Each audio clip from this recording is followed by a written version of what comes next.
अध्याय 21। पहली नजर में प्यार। 1। आपसी स्नेह। 2। संपादन सोकलाता मंच। 1। पहली नजर में प्यार। पहली नजर में प्यार। पहली बार एक दूसरे को देखने से ऐसा लगता है जैसे खुद के दूसरे आधे हिस्से से मिल रहे हैं। 2। आपसी स्नेह का मतलब है कि दोनों पक्ष इच्छुक हैं। मैं शादी करना स्वीकार करता हूँ।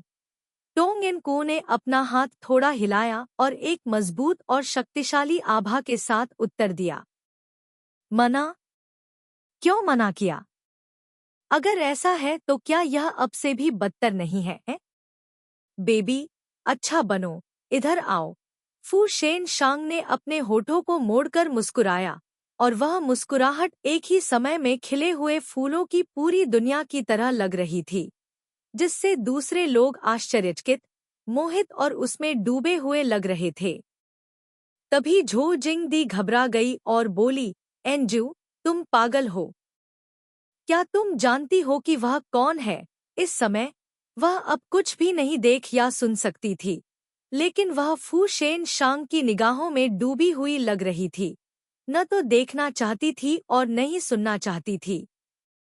फू शेन शांग ने बहुत स्वाभाविक रूप से उसका हाथ पकड़ लिया और कहा, मैंने तुम्हें इतने लंबे समय तक परेशान किया है, अब जाने का समय आ गया है। लियांग डोंग अभी से ही घबराया हुआ था, और अब भी वह अपने होश में नहीं आया था। स्थिति की प्रगति वास्तव में सामान्य समझ से परे हो गई है।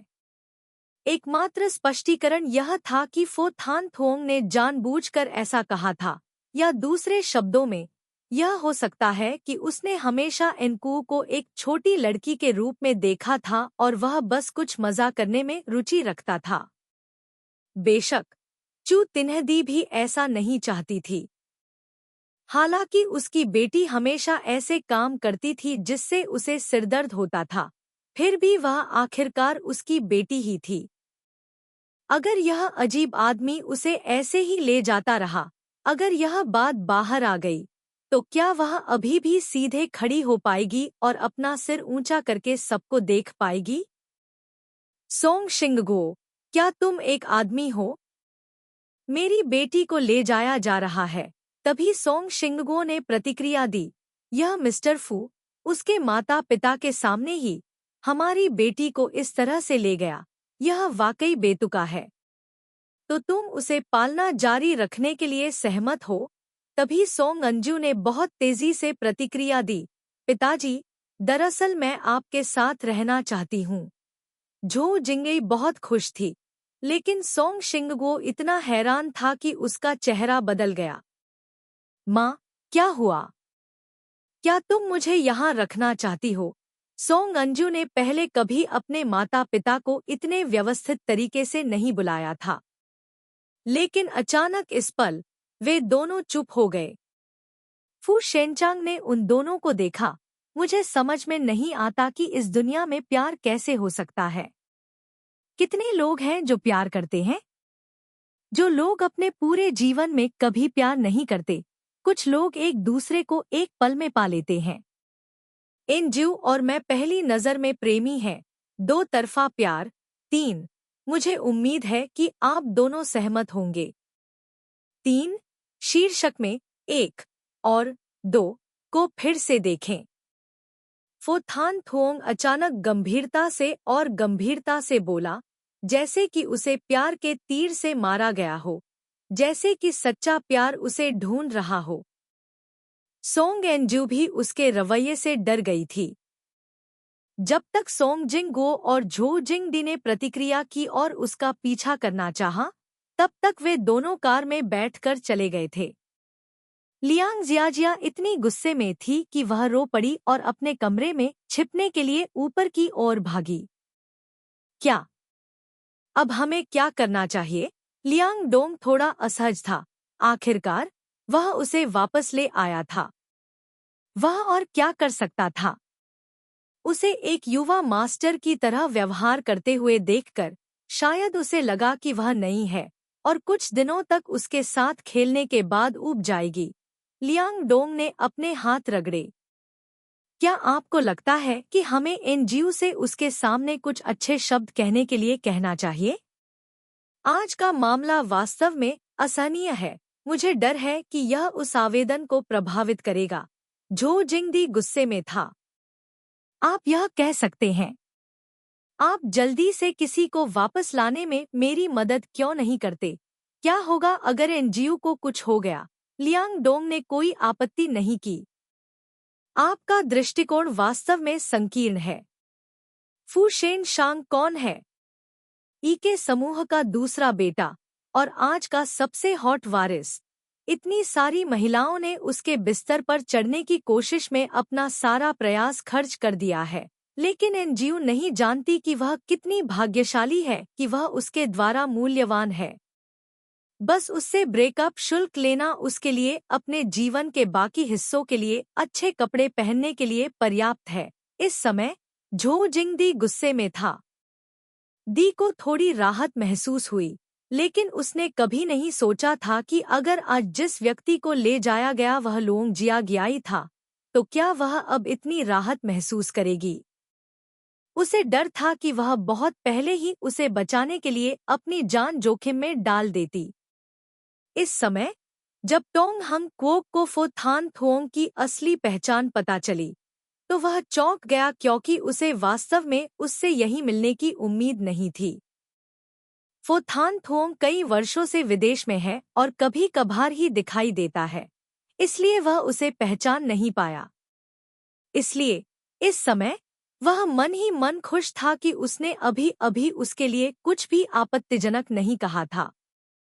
जैसे ही वह लियांग परिवार के घर से बाहर निकली, एनजू को तुरंत होश आ गया। अभी अभी वह केवल इस व्यक्ति को घेराबंदी से बाहर निकालने में मदद करना चाहती थी, लेकिन उसे उम्मीद नहीं थी कि वह उसे घर से बाहर ले जाएगा और एक नींद में चलने वाले की तरह उसे अपने पहचान पत्र देगा, और यहाँ तक कि कानूनी प्रक्रियाओं को पूरा करने के लिए नागरिक मामलों के ब्यूरो तक उसका पीछा करेगा। यह छोटी सी लाल किताब मानो उसका मजाक उड़ा रही थी। खुद को सफलतापूर्वक बेचने के लिए बधाई। जल्दी से किताब लेकर उसने उसे घर पर अकेला छोड़ दिया और एक सप्ताह के लिए गायब हो गया। केवल तभी दिखाई दिया जब वह मुसीबत में फंस गई। अध्याय 22। एक लंबी यात्रा का बोझ। संपादन सोकलाता मंच। अब से किसी को भी आप पर ध्यान देने की अनुमति नहीं है। कथन के प्रति प्रतिक्रिया एक ऐसा रवैया है जो उसके द्वारा सख्ती से नियंत्रित किया जाता है। पहले तो वह सोचती थी कि ऐसा होना या न होना ठीक है, लेकिन अब बिस्तर पर बेहोश पड़े आदमी को देखकर उसे अचानक लगा कि वह समझ नहीं पा रही है कि वह क्या सोच रहा है। यद्यपि उनके बीच इतना घनिष्ठ संबंध था, फिर भी वह नहीं जानती थी कि वह कौन था या कैसा व्यक्ति था। वह सिर्फ इतना जानती थी कि इस दुनिया में उसके जैसी अच्छी और बेहतरीन परिस्थितियां रखने वाला कोई नहीं होगा। उसने उसके लिए ये सब क्यों किया? सोंग एनजू ने उन दस्तावेजों को देखना शुरू किया, धीमी आवाज में बुदबुदाते हुए, मैं एक बुरी इंसान हूँ। मेरे माता पिता मुझे नहीं चाहते, अकेले ही उन दोनों की बेटियां हैं। क्या आप उन्हें मेरे साथ संपत्ति का बंटवारा करते देखना चाहते हैं? मैं धोखा देने में अच्छी हो सकती हूँ, लेकिन मैं नहीं चाहती कि दूसरे मुझे इस तरह धोखा दें। उसने फिर से एक मरे हुए सुअर का रूप धारण कर लिया जो उबलते पानी से नहीं डरता। 4. ऐसा रूप जो स्वर्ग या पृथ्वी से नहीं डरता। 4. इसका मतलब था कि वह कठिनाइयों का सामना करने के लिए मानसिक रूप से तैयार थी, या मुश्किल लगने वाली चीजों के प्रति उदासीन रवैया बनाए रखती थी, अक्सर आत्म आलोचना या उपहास करने के लिए। आप जो करते हैं उसके बारे में हास्यास्पद महसूस न करने का रूपक। मैं जानना चाहता हूँ कि तुम मुझसे शादी क्यों करना चाहते हो। तुम्हारे पास पैसे के अलावा कुछ नहीं है, तो क्या तुम्हें विश्वास नहीं होता कि मैं वास्तव में तुम्हारी सुंदरता की ओर आकर्षित हूँ? फू शेन शांग ने धीरे से अपने बालों को उकसाया और कुछ भावनाओं के साथ बात की, फिर उसके सिर को नीचे गिरा दिया और उसके होठों को उसके खिलाफ दबाया, उसकी जीभ ने उसके मुंह को गहराई से घेर लिया और अंतहीन रूप से उसकी आंखें देख रही हो। वह हमेशा दूसरों को छेड़ने के लिए, कभी भी किसी को छेड़ने के लिए, दूसरों को छेड़ने के लिए एक उच्च स्तर के चतुर्थ के रूप में था। वह बहुत अच्छी तरह से जानती है, यह जानने के लिए नहीं, क्योंकि यह पता है यह आदमी वास्तव में था। दूसरों को घृणित महसूस कर रहा था। खुश और संतुष्ट होकर उसने उसके सिर पर थपथपाया और कहा, मुझे माफ कर दो, मैंने तुम्हें परेशान किया। क्या इसका मतलब यह है कि उसने उसके साथ खिलवाड़ करना बंद कर दिया है? सोंग एन जियो ने अभी राहत की सांस ली ही थी कि उसे लगा कि उसका अंडरवियर इस व्यक्ति ने छीन लिया है। माफ करें, क्या नाटक का कथानक थोड़ा तार्किक रूप से विकसित हो सकता है? फो थान थोंग। हंगा, तुम आह, भूल जाओ। वह इस समय उसका विरोध कैसे सुन सकता था? मेरे अंदर, क्या तुम हमेशा इतने गुस्से में दिखती हो? मेरे हुनर बुरे नहीं हैं। तुम्हें इसका थोड़ा मजा लेना चाहिए। बकवास बंद करो। क्या तुम इसे अभी करना चाहती हो या नहीं? टोंग एन कू ने अपनी बाह से अपनी आंखों को ढक लिया। उसका शरीर थोड़ा कांप उठा, जिससे एक हल्का, आकर्षक माहौल बन गया। अंत में, काम खत्म करने के बाद, वह दूसरी तरफ लुढ़क गई, खुद को कंबल से ढक लिया और बिस्तर के कोने में सिमट गई। अप्रत्याशित रूप से, इस छोटी लड़की को वास्तव में इस मामले में कोई अनुभव नहीं था। वह अभी भी बहुत आसानी से शर्मीली थी। लेकिन वह स्पष्ट रूप से शर्मीली थी और फिर भी जानबूझकर एक अवज्ञाकारी, लापरवाह गुंडागर्दी का रूप धारण कर रही थी। जब से वे पहली बार मिले थे, एक लड़की जो न तो पुरुष थी और न ही महिला, मतलब न तो पुरुष और न ही महिला, से लेकर जब तक वह उसकी सेवा करने वाली एक शुद्ध और सुंदर लड़की नहीं बन गई। यह कहना होगा कि उसे इस तरह से पालने में उसे थोड़ी उपलब्धि का एहसास था। बेशक, एक दिन में 3 फुट मोटी बर्फ नहीं बनाई जा सकती थी। अगर वह वास्तव में पूरी तरह से बदलना चाहती थी, तो जिम्मेदारी अभी भी बहुत भारी थी और रास्ता अभी भी बहुत लंबा था। कल हम मेकअप क्लास शुरू करेंगे। मैंने पहले ही आपके पिछले अध्ययन कार्यक्रम को देख लिया है।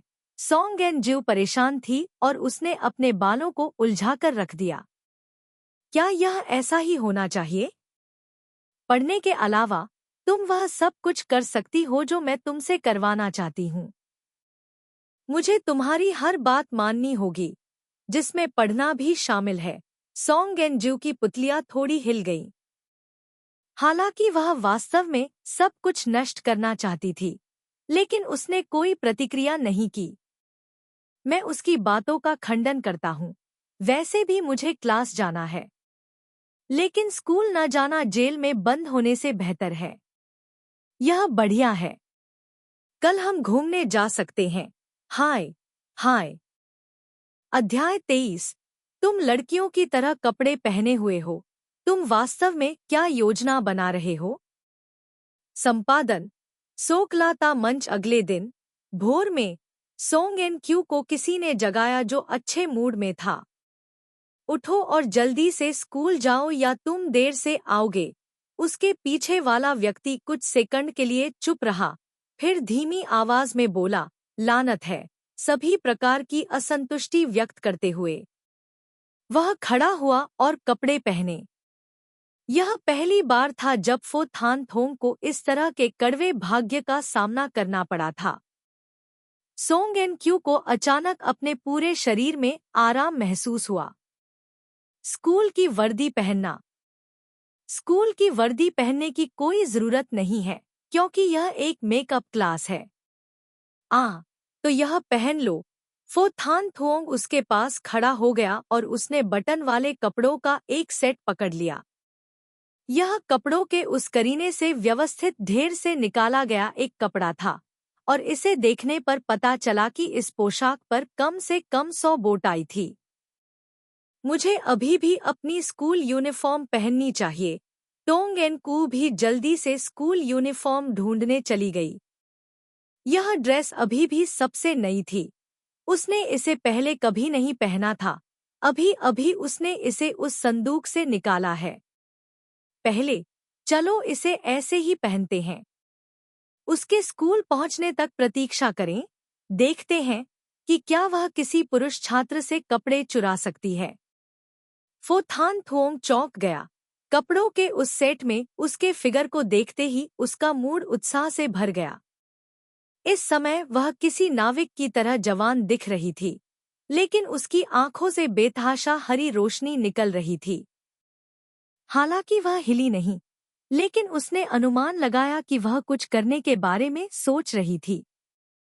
टोंग एन ज्यू ने उसे तिरस्कार से देखा, फिर खुद पर थूका क्योंकि वह खुद को आईने में प्रतिबिंबित एक छोटे सफेद खरगोश की तरह देख रही थी। नाश्ते के बाद टोंग एन ज्यू भी जल्दी से बाहर भाग गई, लेकिन फो थान थोंग के कॉलर ने उसे पकड़ लिया, जिससे उसे धनुष बांधने में मदद मिली। क्या तुम ऐसे ही स्कूल जा रही हो? तो फिर तुम्हें और क्या चाहिए? टोंग एन को थोड़ा अधीर था। फो थान थोंग ने मुड़कर बेडरूम में जाकर उसे बैग दिया। ऐसा लग रहा था कि यह काफी भारी था। इस बैग में स्टेशनरी बिल्कुल नहीं है।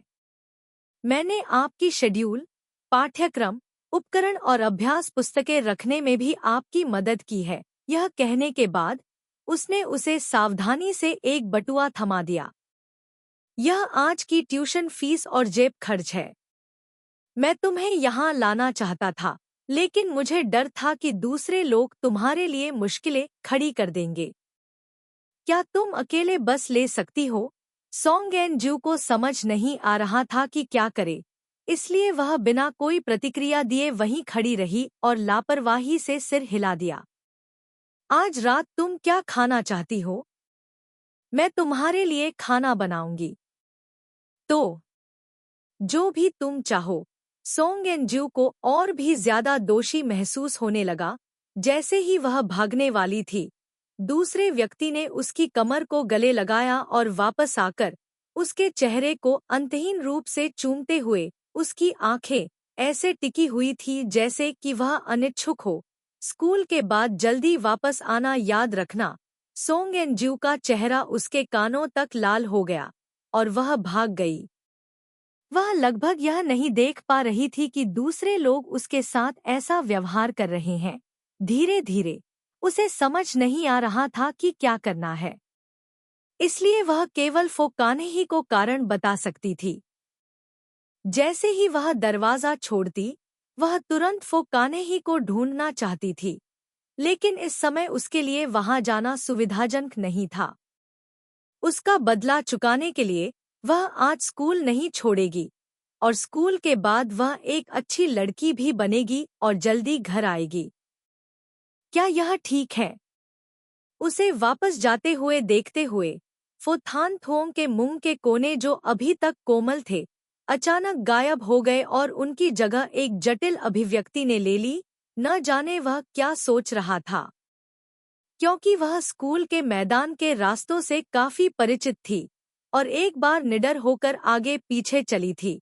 लेकिन इस समय टोंग एन कू के दिल में सभी प्रकार की अप्रिय भावनाएं प्रकट हुईं। उसने मन ही मन उम्मीद की कि यह सबसे अच्छा है कि कोई उसे न पहचाने। जब वह कक्षा के सामने के दरवाजे पर पहुंची, तो उसने सामने एक जानी पहचानी आकृति देखी। क्या वह व्यक्ति थाम हुआन नहीं था? अरे नहीं, आज सुबह उसने अपना सेल फोन उठाया ही था कि फू शेन शांग ने उसे बेहोश कर दिया और फिर वह उसे फोन देना भूल गई।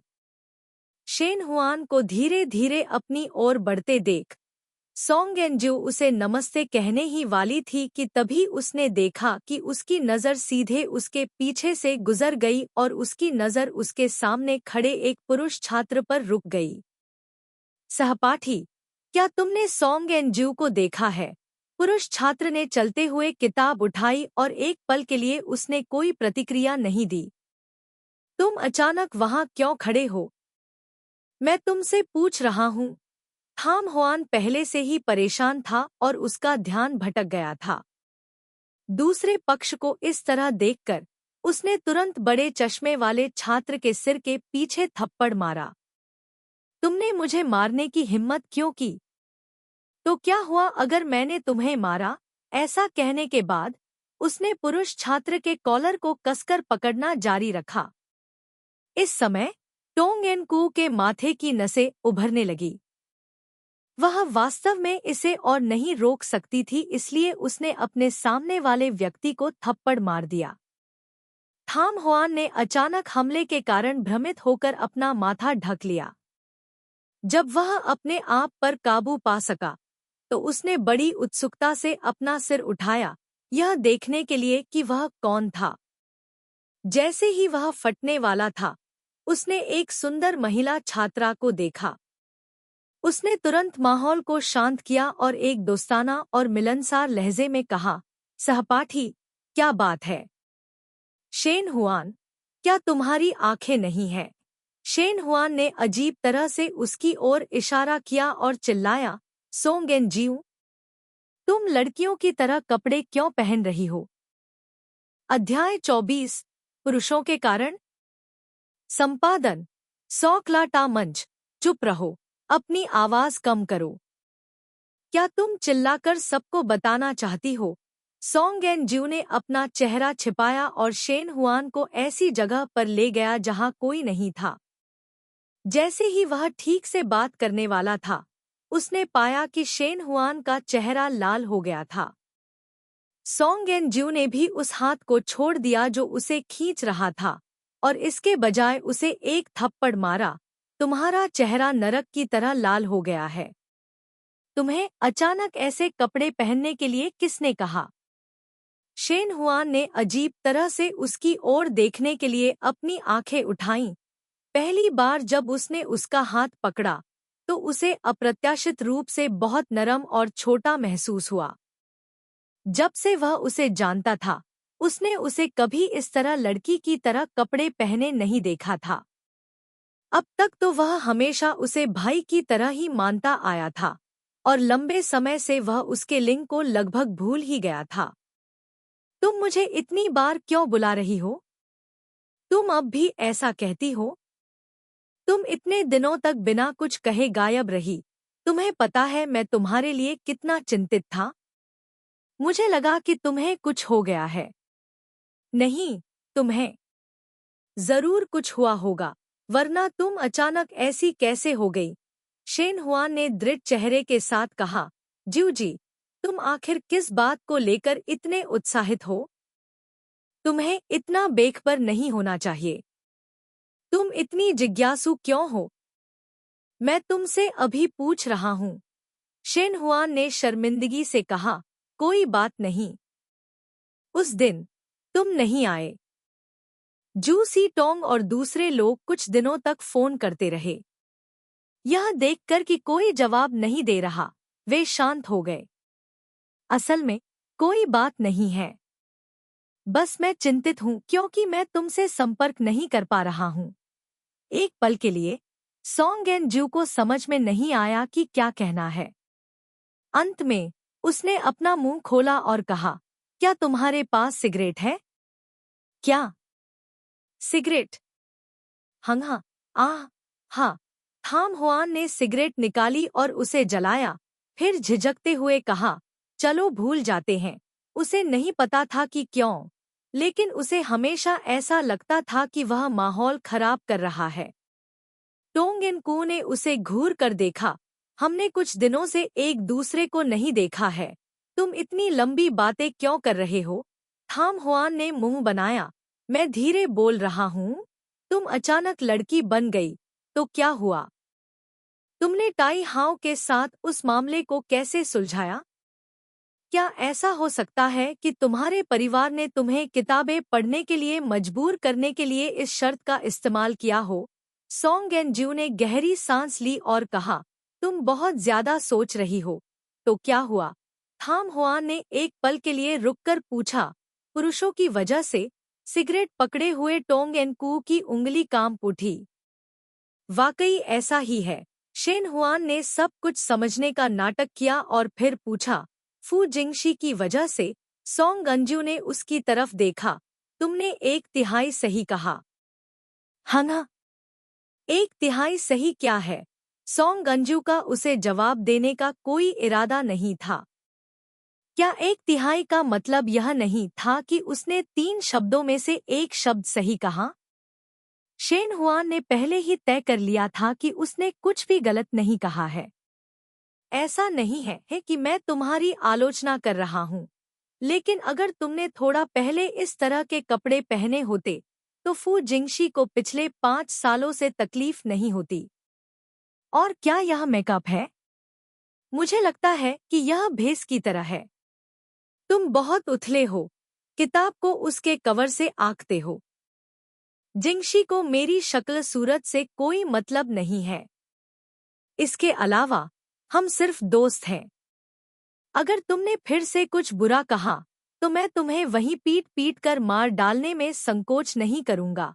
शेन हुआन ने भी अपने कान रगड़े और कहा, सिर्फ दोस्त? मैंने यह इतनी बार सुना है कि मेरे कान कठोर हो गए हैं। तुम वहाँ न तो स्वर्ग का डर है और न ही पृथ्वी का, केवल फोकैना ही का डर है। क्या अपने कानों को ढकना और पूरे दिन घंटी चुराना दिलचस्प है? 5 इसका मतलब है कि आप खुद से झूठ बोल सकते हैं, दूसरों से नहीं। अपने कानों को ढकें और घंटी चुराएं। एक चोर फार्म परिवार के घर आया, लेकिन जब वह पहुंचा तो घर में सब कुछ साफ हो चुका था। चोरी करने के लिए कुछ भी नहीं था, केवल यार्ड में एक बड़ी घंटी रह गई थी। चोर ने सोचा, यह घंटा कुछ पैसे में बिक सकता है, इसलिए उसने इसे उठाने की कोशिश की, लेकिन यह बहुत भारी था। इसे हिलाने का कोई तरीका नहीं था। उसने सोचा, अगर मैं घंटी को टुकड़ों में तोड़ दूं, तो मैं इसे वापस ला सकता हूं। इसलिए उसने एक हथौड़ा ढूंढा और उसे हल्के से थपथपाया, लेकिन आवाज बहुत दूर तक गूंजी। अरे नहीं! क्या होगा अगर पड़ोसी सुन लेंगे? ऐसा सोचकर उसने अपने कान बंद कर लिए और घंटी बजाई। घंटी बजने की आवाज सुनकर आसपास के लोग चोर को पकड़ने के लिए दौड़े। चोर ने सोचा कि अगर उसने घंटी नहीं सुनी तो कोई और भी नहीं सुन पाएगा। वह खुद से झूठ बोल सकता था, लेकिन क्या वह दूसरों से झूठ बोल सकता था? ओंगबाचो.वीएन संग्रहित। ऐसा कहने के बाद वह आदत से कुछ और कहना चाहता था, लेकिन अंत में वह फिर भी रुक गया और अपना सिर खुजलाते हुए बोला, चलो चलो शराब पीते हैं। दिन में पीने के लिए क्या है? तो चलो रेसिंग करते हैं। हमें अब इस अपमान को धोना चाहिए। नहीं। तो तुम क्या करना चाहते हो? स्कूल जाओ। जब तक टोंग एन जिऊ दूर नहीं चली गई, तब तक शेन हुआन जाग गया और पीछे से उसके पीछे भागा। क्यों कह, ऐसा मत करो। वह सिर्फ एक आदमी है, ऐसा करने की कोई जरूरत नहीं है। क्या तुमने नहीं कहा था कि फोकैना ही इन चीजों की परवाह नहीं करेगा? अगर वह तुमसे सच्चा प्यार करता है, तो उसे तुम्हारे असली रूप से भी प्यार करना चाहिए। अगर तुम जवान हो और कड़ी मेहनत से पढ़ाई नहीं करते, तो यह खुद को एक निलंबित सजा देने जैसा है। अगर तुम मेरे लिए सबसे अच्छा चाहते हो, तो मेरी पढ़ाई के रास्ते में बाधा मत डालो। टोंग एन कू ने थोड़ा सोचा और फिर यह कहने का फैसला किया ताकि वह उसे हमेशा के लिए गलत न समझे। जहाँ तक सच्चाई की बात है, वह इसे स्पष्ट नहीं करना चाहती थी, और अगर वह ऐसा करती भी, तो वह इसे स्पष्ट रूप से नहीं समझा पाती। थाम हुआन दंग रह गया। टोंग एन कू कुछ इस तरह था, जब जीवन अच्छा हो, तो व्यक्ति को पूरी तरह से खुश रहना चाहिए। वर्तमान सम्राट को खाली चांद का सामना न करने दें। 6 ली बाई की कविता थोंग तिएन तुओ का अंश 6 जब जीवन अच्छा हो, तो व्यक्ति को पूरी तरह से खुश रहना चाहिए। वर्तमान सम्राट को खाली चांद का सामना न करने दें। 7 अनुवाद। अगर स्वर्ग ने मुझे प्रतिभा दी है, तो मैं निश्चित रूप से इसका उपयोग कर पाऊंगा। यदि 1000 सोने के सिक्के खर्च किए जाते हैं, तो वे वापस आ जाएंगे।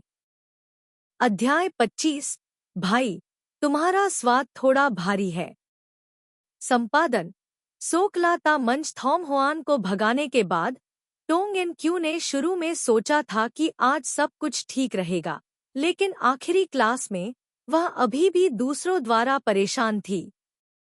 सामने की पंक्ति में एक पुरुष छात्र ने एक पेन गिरा दिया, इसलिए उसने उसे खोजने में मदद करने के लिए कहा।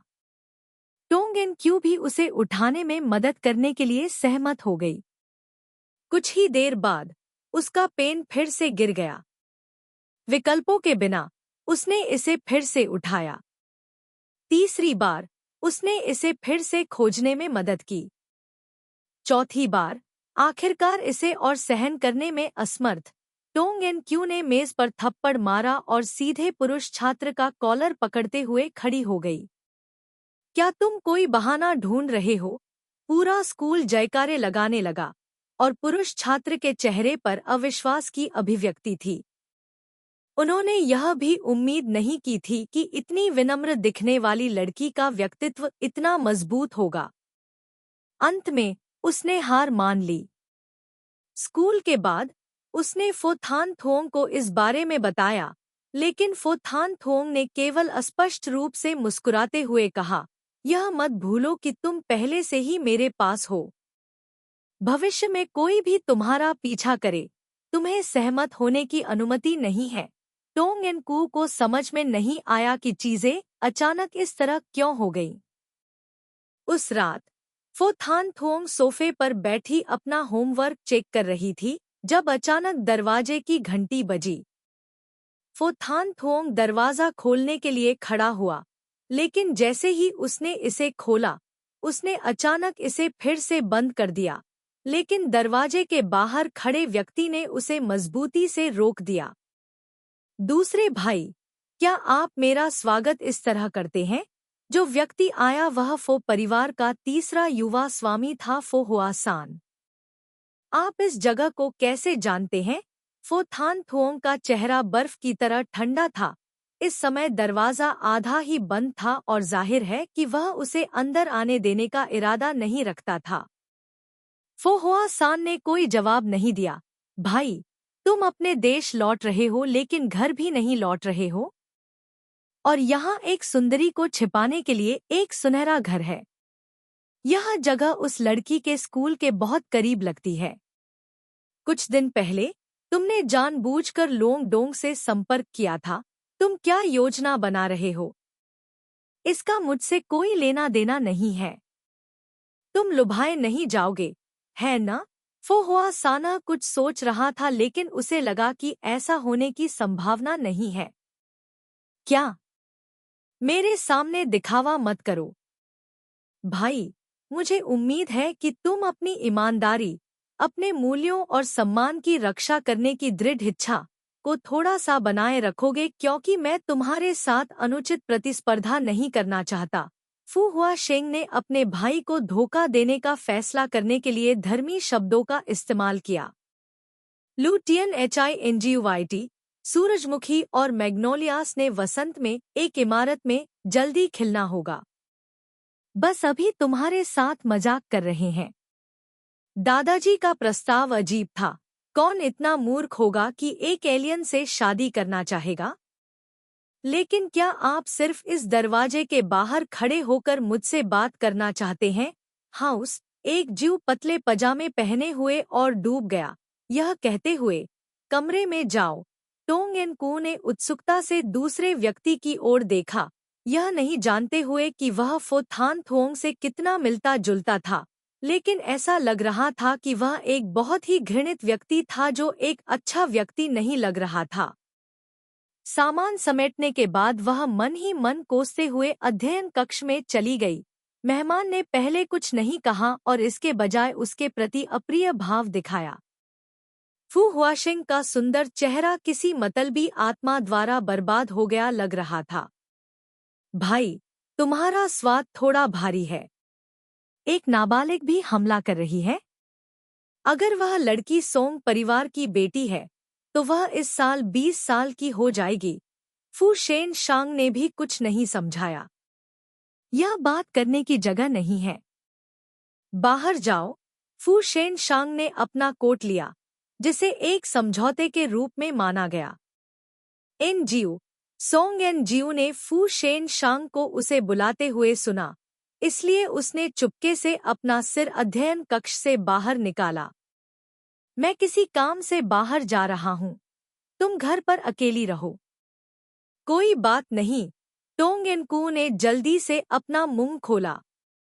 अपना होमवर्क पूरा करो, मैं वापस आकर इसकी जांच करूंगा। समझ गया। टोंग एनकू निराश होकर पीछे हट गया। फो हुआ सान इतना डर गया कि उसके चेहरे का रंग बदल गया। एनकू, यह टोंग है। बाहर जाकर बात करो।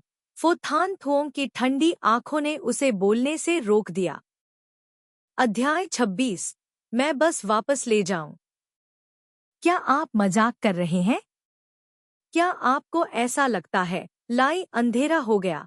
एक पल में आकाश जम गया था और पृथ्वी बर्फीली थी। फू शेन शांग ने उत्तर दिया, यदि कोई व्यक्ति स्वयं का ध्यान नहीं रखता है तो स्वर्ग और पृथ्वी उसे नष्ट कर देंगे, भले ही वह सगा भाई ही क्यों न हो। ठीक है, मैं स्वीकार करता हूँ, लेकिन मुझे आपसे निष्पक्ष प्रतिस्पर्धा करने की आशा है। आपको ऐसी निम्न श्रेणी की चालें चलने की क्या आवश्यकता है? भाई, मैं आपकी ओर देख भी नहीं सकता। फो थान थोंग को इसकी बिल्कुल भी परवाह नहीं थी। उसके मुंह पर तिरस्कार भरी मुस्कान आ गई। सच में? Downstream tricks. बिना इलाज वाली बच्ची से शादी करो। 1 साल के भीतर उसे अपनी ताकत से यूनिवर्सिटी में प्रवेश के लिए प्रशिक्षित करो। 5 साल के भीतर तलाक नहीं दे सकते, अन्यथा यह 3 साल तक जलाऊं लकड़ी इकट्ठा करने और 1 घंटे में उसे जलाने जैसा होगा। 2 खाली हाथ। यहाँ तक बोलते हुए उपमंत्री ने एक पल के लिए विराम लिया। यदि नहीं, तो क्या आप कोशिश कर सकते हैं? दिल में चोट लगने के कारण उपमंत्री हुआ शेंग का चेहरा पीला पड़ गया। उन्होंने स्वीकार किया कि वे इतने बड़े जोखिम में नहीं पड़ना चाहते थे। इस मामले में वह 5 साल ज्यादा महत्वपूर्ण काम करने में बिताना पसंद करेगा, बजाय इसके कि वह इसे कहीं से आई किसी महिला पर डाल दे। इसलिए भले ही बूढ़े आदमी ने शुरू में सीधे एस के शेयरों का 20% हिस्सा इतनी आकर्षक शर्त के साथ पेश किया, फिर भी उसने आसानी से सहमत होने की हिम्मत नहीं की। लेकिन जब उसने सोंग एनजीओ की पूरी तरह से जांच की, तो उसका हार मानने का इरादा और मजबूत हो गया।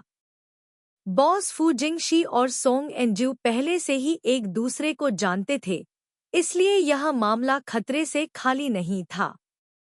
इसके अलावा कौन नहीं जानता कि फो परिवार के तीसरे यंग मास्टर को ऐसी महिलाएं पसंद है जो सजना संवरना जानती हों, इसलिए उसे एक बदसूरत महिला से शादी करने के लिए मजबूर करना मौत से भी बदतर होगा। फो हुआ सान यह नहीं समझ पा रहा है कि हालांकि अभी जो लड़की दिख रही है वह टोंग एन कू से थोड़ी मिलती जुलती है, लेकिन वह उस टोंग एन कू से बिल्कुल अलग है जिसे वह 1 महीने पहले जानता था। लेकिन फो थान थोंग ने निश्चितता के साथ कहा कि यह निश्चित रूप से टोंग एन कू था, इसमें कोई गलती नहीं है। फो चिन्हुआन एस के ग्रुप के संस्थापक के 3 बच्चे थे। सबसे बड़ा बेटा फो हुआंग वान, जो उनकी पूर्व पत्नी दोआन दीन लान से पैदा हुआ था, वह फो काने ही का जैविक पिता भी था। बाद में उन्होंने 41 वर्ष की आयु में तलाक ले लिया और फुंगुयन से विवाह कर लिया, जो लगभग 18 वर्ष की थी, और फो थान थोंग और फो हुआ सान की जैविक माँ भी थी। धनी परिवार में प्रवेश करते ही संपत्ति को लेकर लड़ाई होना लाजिमी है। 3 बेटों में फो हुआंग वान बहुत पुराने जमाने का और रूढ़िवादी था। फो हुआ सान लापरवाह और साहसी था। केवल फो थान थोंग में सबसे अधिक प्रतिभा थी, शांत और आरक्षित, तेज नजर के साथ, लेकिन दुर्भाग्य से उसकी महत्वाकांक्षा यहाँ झूठ नहीं थी। फो चिन्हुआन को अब भी इस बात का बहुत अफसोस था, लेकिन उन्होंने हर तरीका आजमा लिया था, लेकिन फिर भी उनके बेटे ने कंपनी के मामलों का प्रबंधन करने से इनकार कर दिया। जब तक फू जिंगक्सी धीरे धीरे बड़ा नहीं हो गया। वह एकदम सही और बेहतरीन था, लगभग असाधारण। हालांकि वह फू शेनशांग जितना होशियार और अनुभवी नहीं था, लेकिन फिर भी फू झेंगक्सुन के लिए यह थोड़ा आराम माना जाता था। 3 महीने पहले फू झेंगक्सुन, जो विदेश में रह रहा था, सिटी ए में वापस चला गया और उसने तुरंत फू होंगवेन, फू जिंगक्सी, फू शेनशांग और फू हुआशेंग को बुलाया। हालांकि वह लगभग 70 साल का था, लेकिन उसकी ऊर्जा अभी भी बहुत भरपूर थी। उसका चेहरा ठंडा और खूनी था। उम्र बढ़ने के कोई लक्षण नहीं थे, लेकिन उस समय, सिर्फ एक रात के बाद, फू झेंगक्सुन ऐसा लग रहा था जैसे वह लगभग 10 साल बूढ़ा हो गया हो।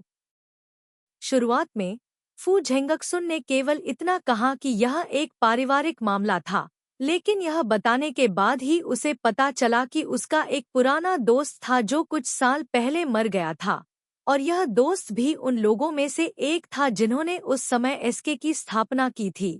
संचालन में लगाए गए पहले फंड भी उसके द्वारा योगदान किए गए थे।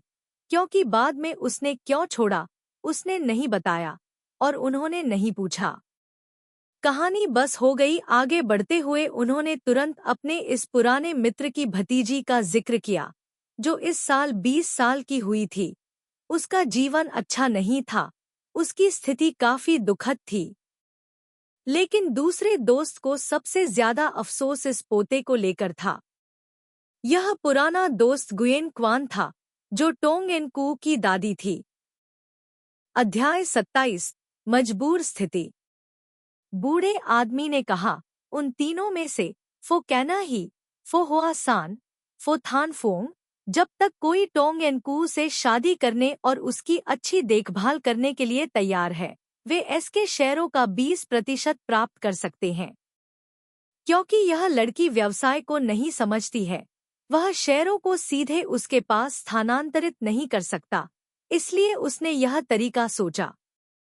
बेशक शादी इतनी आसान नहीं है। उन्हें अभी भी उसे 1 साल के भीतर प्रशिक्षित करना है, ताकि वह अपनी असली ताकत का इस्तेमाल करके आसानी से यूनिवर्सिटी ए में प्रवेश कर सके, फिर आसानी से स्नातक हो सके, एक अपराधी बेटी को फो परिवार में प्रवेश करने लायक महिला में बदल सके। शादी के 5 साल के भीतर तलाक की अनुमति नहीं है, और शेयर 5 साल बाद ही प्राप्त किए जा सकते हैं, अन्यथा यह 1 घंटे में 3 साल की जलाऊ लकड़ी की तरह होगा।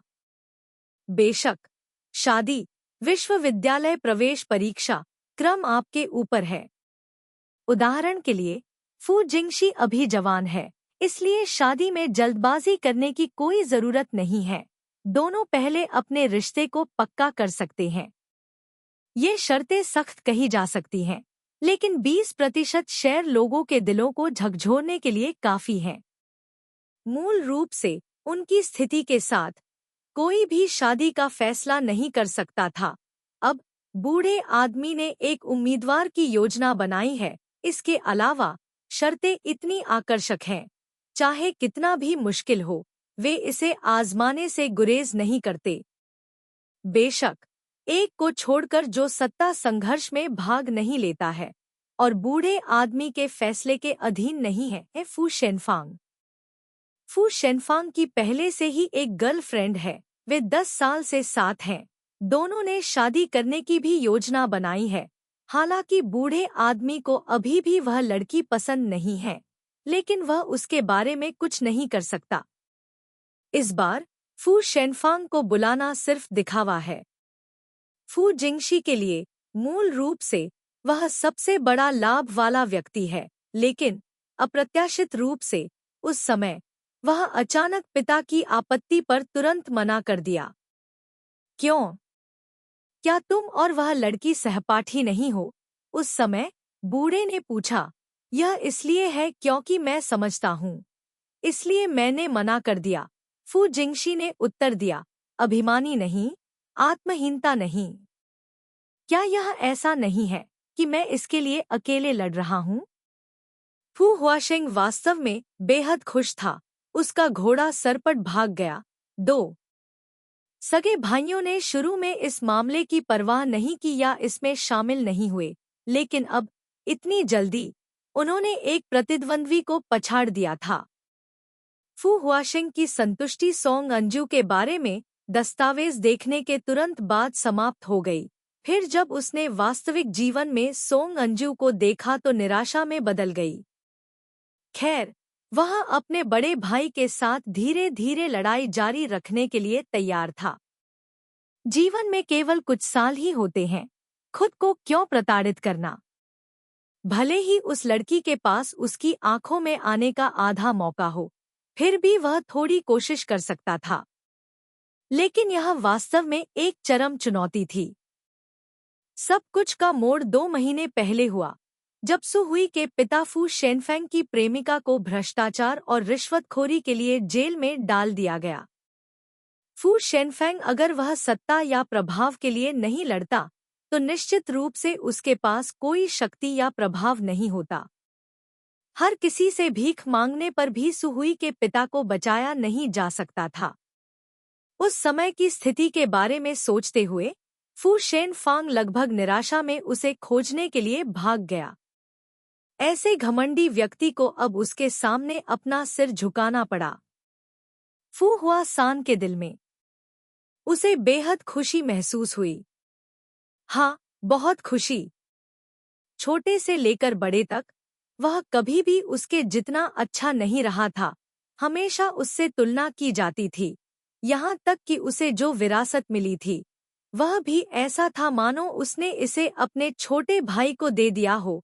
कोई भी उसके प्रयासों को नहीं देख सकता था। साथ ही दूसरे व्यक्ति का अभिमानी रवैया, यह सोचकर कि वह सबसे अच्छा है, वास्तव में वह इस बड़े भाई से प्यार नहीं कर सकता था। हालांकि ऐसा नहीं था कि वह उसे बचाए बिना मरता हुआ देखेगा। उस समय फू झेंगक्सुन ने उसे एक अल्टीमेटम दिया था। किसी को भी उसकी मदद करने की अनुमति नहीं थी, फिर भी वह अवज्ञा करने की हिम्मत कैसे कर सकता था। इस मामले का अंतिम परिणाम यह हुआ कि अपने पिता को बचाने के लिए सु हुई एसके का विरोध करने वाले समूह के अध्यक्ष सु माच की प्रेमिका बन गई। उस समय फू शेनफेंग ने खुद को 7 दिन और 7 रातों के लिए अपने कमरे में बंद कर लिया। फू झेंगक्सुन का दिल भी दुष्ट था। उसने फेंग वान को रोक रखा था, किसी को भी नियंत्रित नहीं करने दिया। फिर उसके सामने आज का फू शेनफेंग खड़ा था। बिना कुछ कहे उसने सोंग अंजू फू शेनफेंग से शादी कर ली। उसे बताया कि वह एसके फू शेनफेंग के जनरल मैनेजर का पद चाहता है। दोनों भाई चुप थे। अविश्वास, आक्रोश से लेकर अब तक वह अनुपस्थित मन से आहें भर रहा था। फू हुआशिंग ने कहा, दूसरे भाई, आपको क्या चाहिए? फू शेनफेंग सोफे पर पीछे झुक गया। उसका चेहरा अपरिवर्तित था क्योंकि वह दूसरे व्यक्ति की दुखद अभिव्यक्ति को देख रहा था। अब इन चालों को खेलने की कोई जरूरत नहीं है। फू हुआशिंग के चेहरे पर अपराध बोध और दिल का दर्द तुरंत गायब हो गया। हाँ, भूल जाओ, मैं वास्तव में तुम्हें बेवकूफ नहीं बना सकता। चूंकि यह ऐसा है, दूसरे भाई, अपने छोटे भाई को क्रूर होने के लिए दोष मत दो। मूल रूप से उसने खुद को खेद महसूस कराने और बहुत क्रूर व्यवहार न करने के लिए कुछ रिश्तेदारी का उपयोग करने का इरादा किया था, लेकिन यह व्यक्ति वास्तव में खुद के लिए कोई चेहरा छोड़ने का इरादा नहीं रखता था। फो थान फोंग ने उसकी ओर देखा। यह परिस्थिति के कारण मजबूरी थी। फो हुआ सान ने घृणा से अपने दांत पीस लिए। उसका चेहरा अहंकार से भरा हुआ था। पूरे दिन उसके चेहरे पर यही भाव था, ऐसा कुछ भी नहीं है जो मुझे नहीं मिल सकता, बस एक ऐसी चीज है जो मुझे नहीं चाहिए। यह वास्तव में उसे बेहद असहज बनाता है।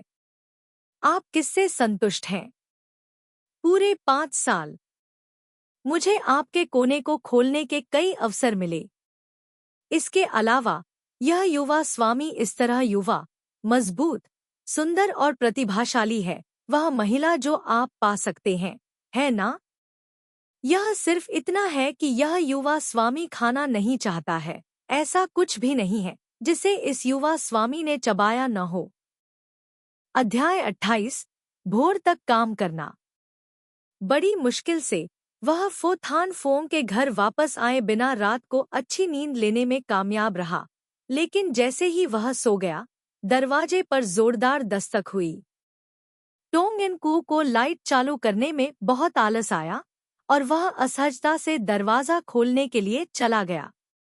जैसे ही वह मुड़ने और सोने वाला था, अचानक एक भारी वस्तु से उसे जमीन पर गिरा दिया गया। भाड़ में जाओ। मेरी कमर। सोंग एन जू को इतना दर्द हो रहा था कि वह जोर से चिल्लाने लगी। कल रात उसे इतना प्रताड़ित किया गया कि उसका पूरा शरीर दर्द करने लगा। फो थान फोंग ने भौहें सिकोड़ी। उसकी असामान्य रूप से गर्म सांस उसकी संवेदनशील बगल पर छिड़की। बेबी, अश्लील बातें मत करो। सोंग एन जू को शराब की तेज गंध ने डंक मार दिया और उसे अपनी नाक ढकनी पड़ी। तुम किसे बुला रही हो बेबी? कहीं भी जाओ, मौज करो और वैसा बनने के लिए शराब पियो। कृपया अगली बार बाहर जाने से पहले अपनी चाबी साथ ले आना, ठीक है? नहीं, मैं तुम्हारे लिए दरवाजा खोल दूंगा, फू शेनफेंग ने स्वाभाविक रूप से कहा। आज रात दोनों भाइयों ने एक दूसरे के मुखौटे फाड़ दिए, फिर दिल खोलकर शराब पी। फू हुआ शेंग नशे में था और उसने अपने घर पर सोने की मांग की, लेकिन फू शेनफेंग ने अपने सहायक को उसे ले जाने के लिए बुलाया और उसे वापस वहीं फेंक दिया जहां से वह आया था। सोंग एन जू इतना गुस्से में था कि उसके कान उस सांस से और भी ज्यादा परेशान हो गए थे, लेकिन उसका पूरा शरीर उस आदमी द्वारा इस हद तक दबा हुआ था कि वह हिल भी नहीं सकता था। अरे, खड़े हो जाओ। आज रात दालान में सोने का इरादा तो नहीं है न? नहीं, यह मेरी मर्जी। फू शेनफेंग उसके चेहरे के करीब हो गया, एक आराम से अभिव्यक्ति के साथ लेट गया। अपनी कमर को एड़ करें और कमरे में रोशनी को देखते हुए केवल फू शेनफेंग के कॉलर को खोलकर उसके कपड़ों को गंदा, उसकी आंखें धुंध की एक परत के साथ कवर करती हैं, जो कि पूरी तरह से अलग अलग है। सोंग अंजू गुस्से में उसे एक कप ठंडा पानी डालने के लिए चला गया। कू की आंखें चौड़ी हो गई। हाँ, इसे बाहर निकालो और मुझे जांचने दो। कोई रास्ता नहीं। तुमने पहले ही बहुत पी ली है, तुम क्या जांचना चाहते हो? कृपया बस शांति से रहो, नहाओ और सो जाओ। ठीक है, जाओ और ले आओ। आवाज में एक अनूठा अधिकार था। उसके पैरों के तलवे कांप रहे थे। सोंग एन जियू बिना किसी भविष्य के अभ्यास पुस्तिका लेने के लिए दौड़ी। स्पष्ट रूप से अभी भी वह एक शराबी शैतान थी।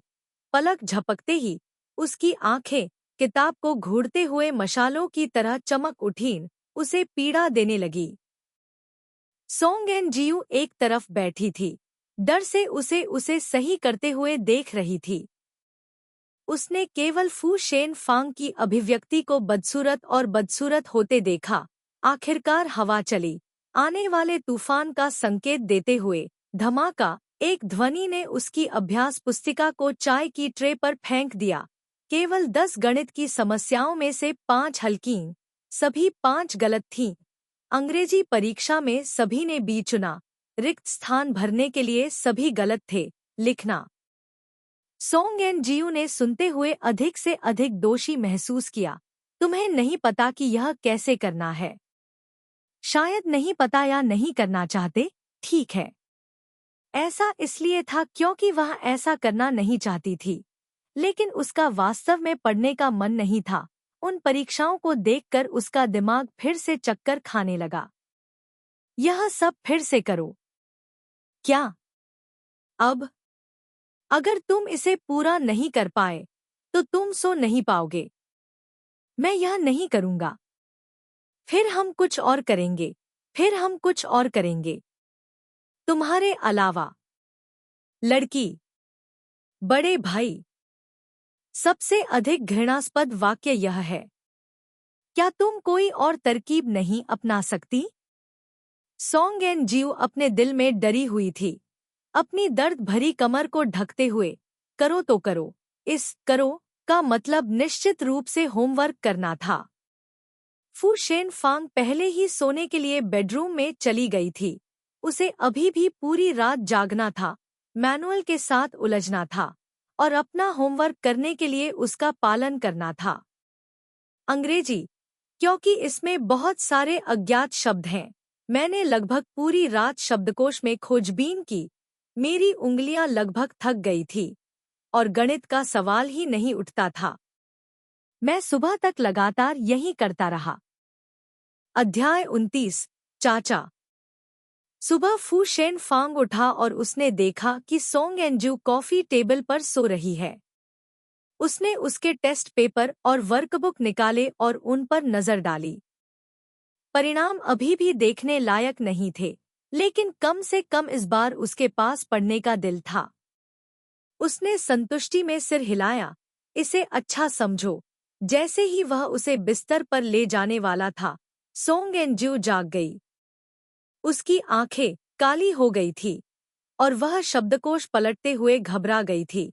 मैं तुरंत काम पर जाऊंगी। बस मुश्किल से परीक्षा पास की है, सो जाओ। सुबह कोई क्लास नहीं है, तुम थोड़ी देर और सो सकती हो। परीक्षा पास कर ली वाक्य ने सोंग एंजू को इतना उत्साहित कर दिया कि उसके चारों ओर आंसू बहने लगे। इससे पहले कि वह हिल पाती, उसने फू शेन फैंग को यह कहते सुना, तुम्हारी नींव बहुत खराब है। सिर्फ अतिरिक्त कक्षाओं के लिए स्कूल जाना पर्याप्त नहीं है। मैं तुम्हारे लिए एक ट्यूटर रखूंगा। रात में तुम्हें 11वीं कक्षा का ज्ञान पढ़ाने आएगा। सोंग एंजू अभी खड़ी ही हुई थी कि वह बेहोश हो गई। फू शेन फैंग, अपने पिछले जन्म में मैंने तुम्हारे पूर्वजों की कब्र खोदी थी। अब तुम मेरे साथ ऐसा व्यवहार क्यों कर रहे हो? क्या क्रूर नियति है। चाहे वह कुछ भी कहे, एक बार जब उसने कुछ तय कर लिया, तो वह निश्चित रूप से अपना मन नहीं बदलेगा। शाम का ट्यूटर उसी दिन आया। यह एक बहुत ही खास युवा महिला शिक्षिका थी। सोंग एन जियू वहां लेटी हुई एक किताब पढ़ रही थी और मन ही मन शिकायत कर रही थी। क्या यह उसकी स्वार्थी इच्छाओं को पूरा करने के लिए उसे अतिरिक्त पाठ देने के नाम पर नहीं होगा? एनजीयू, नमस्ते। सोंग एनजीयू ने जल्दी से अपनी कलम नीचे रखी और चली गई। नमस्ते शिक्षक। सोंग एनजीयू, नमस्ते, मैं शिन हूँ। आप मुझे मिस कह सकते हैं। मिस्टर फू ने मुझे आपकी स्थिति के बारे में पहले ही बता दिया है। आज हम पढ़ाई शुरू करेंगे। इसके बाद मैं आपको अगले 2 महीनों के लिए हमारे काम का शेड्यूल बताऊंगी। सक सक, इतनी कोमल आवाज, सुनने वाले की हड्डियां नरम पड़ जाएंगी। सोंग एन जियू ने चतुराई से जवाब दिया, मिस है, मुझे उम्मीद है कि हम प्रभावी ढंग से पढ़ाई कर पाएंगे। फू शेन फांग ने अपना सिर रगड़ा। आज रात मैं किसी काम से बाहर जा रही हूँ। तुम घर पर रहो और शिक्षक की बात सुनो, ठीक है? ओ, सोंग एन कू की आंखें चमक उठी। अगर तुम जिद्दी हो, तो तुम्हें पता है कि इसका क्या नतीजा होगा। हर बार घर से निकलने से पहले वह उसे धमकाता था। सोंग एन जू ने अपने कड़वे आंसू पोंछे, बटेर की तरह देखते हुए बेमन से उसे विदा किया। दूसरी ओर, दूसरी तरफ शिन अपनी आंखें बंद किए बिना विदा हो रहे व्यक्ति को देख रही थी। एक सुंदर आकृति, सौम्य स्वभाव और विशेष रूप से धैर्य के साथ। शिन पढ़ाने में बुरी नहीं थी, बस पढ़ाते समय वह कुछ न कुछ बोलती रहती थी। कोर्स खत्म करने के बाद अंत में वह यह कहे बिना नहीं रह सकी, एंजू, तुम बहुत सुंदर हो। तुम्हारी प्रेमिका भी बहुत सुंदर होगी। अंकल? ऐसा लग रहा था कि फो थान फोंग ने दोनों के बीच के रिश्ते को स्पष्ट नहीं किया। इनकू ने अपनी कलम की नोक को काटा, कोई गर्लफ्रेंड नहीं। सच में, गाई हिन्ह का पूरा चेहरा अचानक चमक उठा, लगभग उसकी आंखें चौंधिया गईं। मैं तुमसे झूठ क्यों बोलूंगी? वह झूठ नहीं बोल रही थी। उसकी कोई गर्लफ्रेंड नहीं थी, सिर्फ एक पत्नी थी। शिन ने सहजता से पूछा, तो क्या तुम जानती हो कि उसे किस तरह की महिलाएं पसंद हैं? उम्मा, तुम बहुत बोल्ड हो। सोंग एन जियू ने सोचा कि फू शेन फांग शायद इतना ऊब गया था कि उसके पास करने के लिए कुछ नहीं था और उसने उसे खेलने के लिए एक खिलौने की तरह इस्तेमाल किया। अब वह उसे एक महिला देगी ताकि देख सके कि क्या उसके पास अभी भी उसके साथ खेलने की ऊर्जा है। इतना ही नहीं, वह उसके खोए हुए रास्ते के सबूत इकट्ठा करने का अवसर भी ले सकती थी। इसका सोंग एन जियू, तुम इतनी होशियार कैसे हो सकती हो? जितना ज्यादा तुम इसके बारे में सोचती, यह उतना ही सुंदर होता जाता। इसलिए उसने कहने की और भी ज्यादा कोशिश की। वाकई, मैं उसे सबसे अच्छी तरह समझती हूँ। मेरी पहले कभी कोई गर्लफ्रेंड नहीं रही, शायद मेरे डरावने चेहरे की वजह से, इसलिए कोई भी लड़की मुझसे प्यार करने की हिम्मत नहीं करती। सोंग एन जियू ने मंत्र बोलने के लिए अपना मुंह खोला, मंत्र बोलने के लिए अपना मुंह बंद किया। इसे इतनी बार कहा कि यह परिचित हो गया। बोलते समय फू शेन फांग वापस आ गया। सोंग एन जियू अच्छे मूड में थी, इसलिए वह विशेष रूप से सोच समझकर उसके जूते बदलने के लिए दौड़ी। फू शेन फांग थोड़ा हैरान हुआ और उसकी ओर देखा। अच्छी लड़की। फिर उसने शिन से पूछा, कैसा है? यह ठीक है, हालांकि नींव खराब है। तुम काफी जल्दी सीख जाती हो। शिन ने पेशेवर रूप धारण किया। केवल उसकी स्नेह भरी आंखों से युवा लड़की के विचार और इच्छाएं प्रकट हुईं। फू शेन फांग ने सिर हिलाया। मैं तुम्हें वापस ले जाऊंगा। क्या वह जानबूझकर उसे ले जाने के लिए वापस आया था? शिन को ऐसा लग रहा था कि वह खुश हो रही थी। उसकी आंखें उसकी खुशी को छिपा नहीं पा रही थी। उसने सावधानी से कहा, मैं खुद वापस जा सकती हूँ। बहुत देर हो चुकी है, फू शेन फांग ने एक ईमानदार और भरोसेमंद आवाज में कहा। तो धन्यवाद। शिन का दिल उड़ने वाला था। इस तरह के सहज विकास के साथ सोंग एन जियू इतनी उत्साहित थी कि उसका दिल उड़ रहा था। अध्याय 30। एक आदमी की पत्नी सोने की हिम्मत नहीं करती। फू शेनफेंग ने सोंग एन की त्वचा की एक परत छीलने में 1 महीना बिताया। इस महीने के दौरान उसने कुछ भी नहीं किया। उसका सारा ध्यान उस पर था। प्रभाव स्पष्ट था। शैतान प्रशिक्षण समाप्त होने के बाद फू शेनफेंग अक्सर काम पर जाने लगी, सामाजिक रूप से मिलने लगी और अक्सर व्यस्त रहती थी, लेकिन उसके पास आराम करने का एक पल भी नहीं था। शेंगजू वीआईपी कमरे के अंदर धुएं का एक धुंध घूम रहा था। आकर्षक फोथान फोम को छोड़कर हर किसी के पास 1 या 2 खूबसूरत महिलाएं थीं। यहाँ हर कोई एक किरदार था जो अक्सर स्क्रीन पर दिखाई देता था। मनोरंजन उद्योग में सबसे गर्म अभिनेताओं, गायकों और अभिनेताओं की तिकड़ी खालैक अपनी गायन की आवाज को दिखाती थी। काम करने के लिए फिर अपने सिर को हिलाया और फोम की तुलना में फू की तुलना में फो को देखा। आप वास्तव में नहीं जानते कि जीवन का आनंद कैसे लें। क्या आप वास्तव में वापस जाने के लिए तैयार हैं? आपके 2 भाइयों में एक मृत अंत है, क्योंकि वे पहले ही जड़ें जमा चुके हैं। क्या आपके लिए कोई जगह है? फो होआंग वान की तरफ संभावित स्टॉक भतीजे फो कैना ही भी है। मुझे लगता है सो माच को उखाड़ फेंकना वास्तव में निराशाजनक है। आपके और उस बूढ़े आदमी के बीच का बिगड़ा हुआ रिश्ता ही लोगों को सिरदर्द देने के लिए काफी है। अगर तुम जाना चाहते हो तो जाओ। अगर तुम वापस आना चाहते हो तो वापस आओ। यह इतना आसान कहा है। उस बूढ़े आदमी के व्यक्तित्व के साथ, भले ही वह तुम्हें अंदर आने दे, वह तुम्हें बहुत तकलीफ देगा। जी बाई ने कुछ कठोर बात कही, लेकिन यह स्थिति की वास्तविकता थी। हालांकि फुथान फोंग के चेहरे पर अभी भी उदासी का कोई निशान नहीं था। उसका शराब पीने का अंदाज शांत और स्वाभाविक था। काई बाग कुछ भी नहीं देख पा रहा था, सोच समझकर अपनी ठुड्डी को छू रहा था। मैं देख रहा हूँ कि तुम्हारी शक्ल से ऐसा लग रहा है कि तुम कुछ हिसाब किताब लगा रहे हो। क्या तुमने कोई तुरूप का पत्ता पकड़ा? फू शेनफेंग ने कोई जवाब नहीं दिया, बस अपनी घड़ी पर नजर डाली। तुम लोग खेलते रहो, मैं पहले जाऊंगा। जी बाई अधीर हो गई। अरे अरे, तुम अब क्यों जा रहे हो? इस समय खा लैक ने एक गाना गाना समाप्त कर दिया था, एक गिलास शराब लाया था और उसे जाते हुए देखकर आश्चर्यचकित था।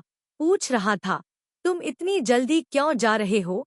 दूसरों ने भी जल्दी से उसे सलाह दी कि वह थोड़ा और रुके और खेले। एक बार मिलना मुश्किल था, अभी तो 9 ही बजे थे, शाम की फिल्म अभी शुरू हुई थी। वह अब कैसे जा सकता था? मेरी पत्नी घर पर अकेली है और सोने की हिम्मत नहीं कर रही है। फुथान फोंग ने अपनी आंखें खोलीं और बिना किसी बोझ के सहजता से बोला। सभी ने आह की आवाज निकाली। लॉन्ग टैसिट समझ, लेकिन इस बार यह अभी भी कुछ हद तक विश्वसनीय था। ओवर, वह उसके साथ बैठने के लिए एक सुंदरता को नहीं बुलाता था, यह देखा जा सकता था। आपकी पत्नी किस तरह का ईश्वर है? शेन फैंग की अभिव्यक्ति सामान्य थी। अगर वह लाइन को नहीं छूता तो वह परवाह नहीं करता है। वह अभी भी हाई स्कूल से स्नातक होने में व्यस्त है। वह थोड़ी देर के लिए स्वतंत्र नहीं है। चलो यह करते हैं। हाई स्कूल फिर से एक डॉट। वैन डैम फोंग खिएन किसी और चीज की परवाह न करते हुए बहते बादलों की तरह हल्का हल्का, हवा की तरह हल्का 2 डॉट। तेज घोड़े के खुर जल्दबाज, त्वरित।